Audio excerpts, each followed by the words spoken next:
Is it possible for young kids to plug and play and expect to sound like their Chris, musical idols? that's an excellent question. It's I don't want to say it's a piece of cake, but a kid can sit down, and back then your parents had to invest in a pretty expensive instrument without knowing if the child was going to take to it.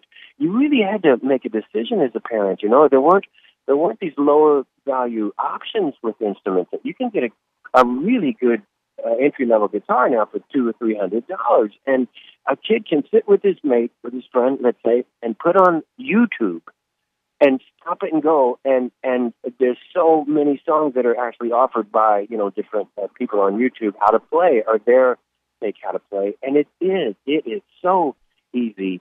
The possibilities are endless now because of the internet. But now, and Edge is designing something. Edge is designing something with Fender now that is going to be even more, as far as your question, where a kid can dial up an app, and then his friend can be across town and also be on that same app, and they can learn together from the Fender side or some instructional thing, which is, and anyway, Chris, it's more possible than ever for a young person to learn on an instrument, I say, or decide if it's for him or for her. Dallas Schoo, you and I spoke yesterday. In that brief conversation we had yesterday, I referenced that I'm going to have to get you up here into Bozeman, Montana. Because if you'd bring the guys, a show would be nice. But for you, I think you'd be fascinated with the Gibson guitar shop up here. Chris, I'm going to do it. I am going to, before this summer's over, I'm going to try to come to Bozeman, Montana. I mean, I've dealt with Gibson for many years. Emmylou Harris, Edge plays Pete Townsend, beautiful Gibson for many years in the show. Now we're trying on some Fender acoustics. But anyway, Gibson, those are solid people in that part of the world, and I've never seen it, but they've invited me. They said, if you come to our plant, we'll show you a part of the world that is just exceptional. And I'm like, I'm from Boulder, Colorado. It's pretty, as you were, and that's pretty rocking, to any place that would have that kind of spiritualism or, food consciousness or, just all those great things that go. And what I'm hearing is that Bozeman also has that type of ideology or whatever. And I'm going to take you up on that invite, Chris. Dallas, my final question for you. I've seen you do it a number of times at shows, at your two shows I've been at.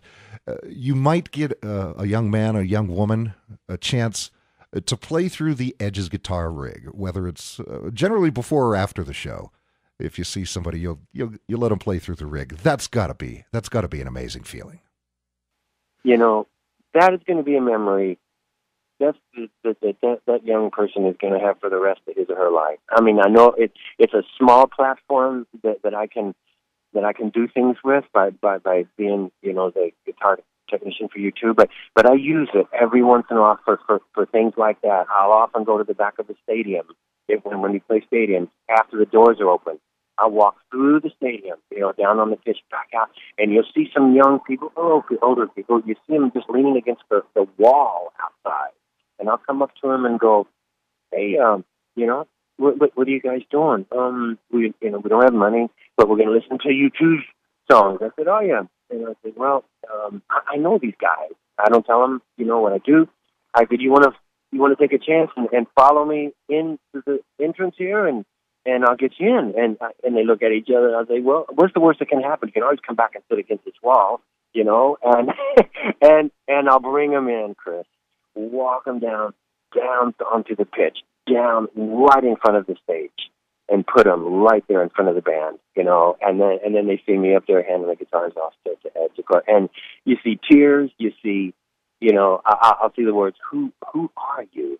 Like, how about this, So I use my platform once in a while, like you just said. It's small, but I'm pretty close to this band, so I can get the green light on some things like that. Well, Dallas Schoo, you've always been very generous with your time. Thank you for spending some of it with me and my listeners today. Keep it going on, man, and I hope you get home soon. And Chris, honestly, you are one of my favorite radio people. If I may, I don't mean to I heard you in Boulder. We used to talk then with the groups. One of my favorite things is riding in my car in Colorado, and then hearing that we're going to play there. And I would call the radio station, as you would know, while I'm driving, and you would take my call and go, "Hey, you're on the air," or whatever. I just want to say, Chris, that Bozeman really has someone special, and your questions that you presented to me. I get interviewed quite a bit in the world, but your questions were excellent. They were really informative, and I know I go on, and most people have to edit my interviews. But Chris, you're one of my favorite people. I can't wait to meet you in Bozeman at some point. Look for it then. Until then, stay safe, and I'll see you soon, friend. God bless. Bye bye.